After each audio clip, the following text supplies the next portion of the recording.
Good morning, yarn tubers. Welcome back to Dana's Wanderlust Crochet with Dana and Dooley. Poking your eye out, mister. He's peeking. He is peeking. He's a peeker. Yeah.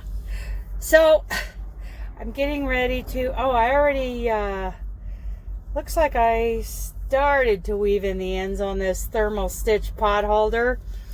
So, I gotta finish doing that. Let me tell you the story of this thermal stitch potholder. I will link the pattern, the tutorial, I mean. Hi, this is not a goodie. This is not what you think it is. No, yeah. Here's a plastic wrap, and he's like, oh, is that for me? I better check that out. Check it for bombs. Yeah, because he's the bomb checker. So, here's the story of this thermal stitch potholder. I was in the bedroom making this pot holder, and Dooley was driving. Now, he's only doing about 60 through downtown San Francisco. And you know the scene. He is wearing his mirrored sunglasses, his leather fingerless gloves. He's got a toothpick, one of those wooden toothpicks sticking out of his mouth. He's chewing on it. And he's listening to trucker metal, right? And I want to say these people were, let's call them rioters, not protesters. They're crawling all over this truck. I mean, all over the place. And I'm back there like, hey, you're making me drop stitches, dude. And he's like, he's driving along and he's flicking them off with the windshield wipers. And then he chews up his toothpick, rolls down the window, and he starts getting him in the eye with his pieces of toothpick. He took care of business. So that's what was going on while I was working on this pot holder. Now, I love these pot holders. I love them. I love them more than any other pot holder out there. And I'm biased, of course. But this is double thick. I'm hoping you can see how thick that is. I made this with an H hook.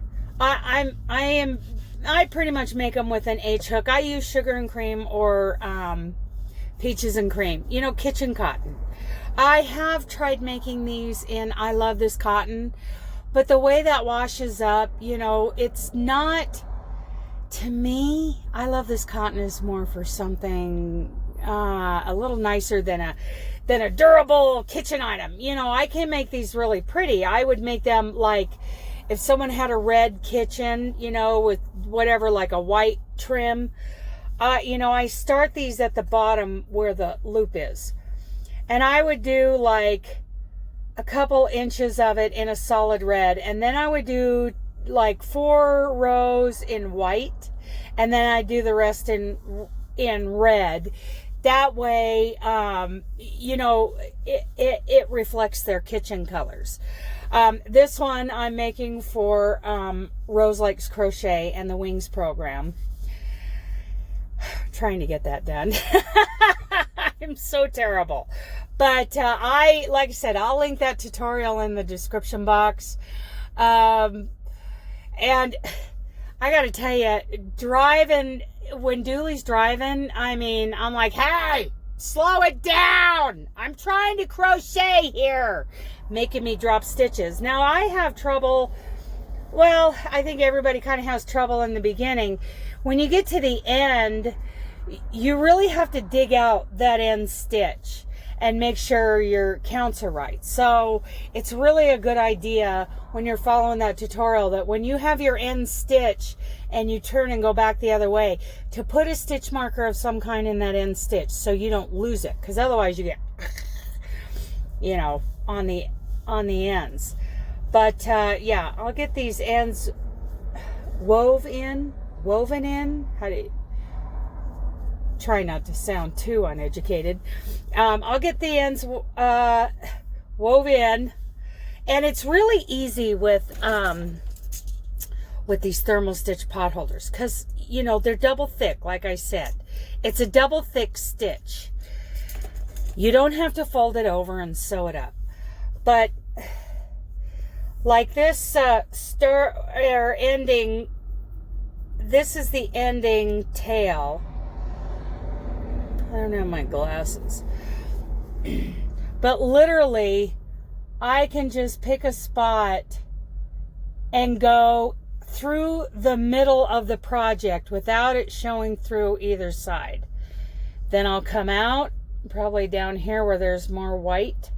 Yeah, where there's white. I just shove the needle down there.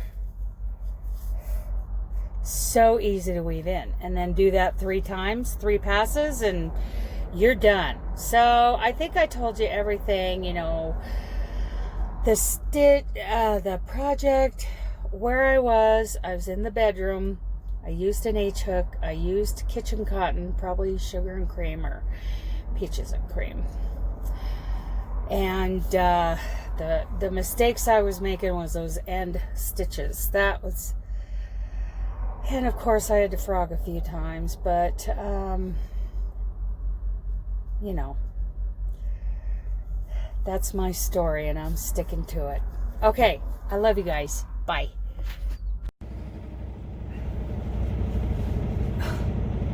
Hey, I'm trying to crochet back here. Outlaw trucker.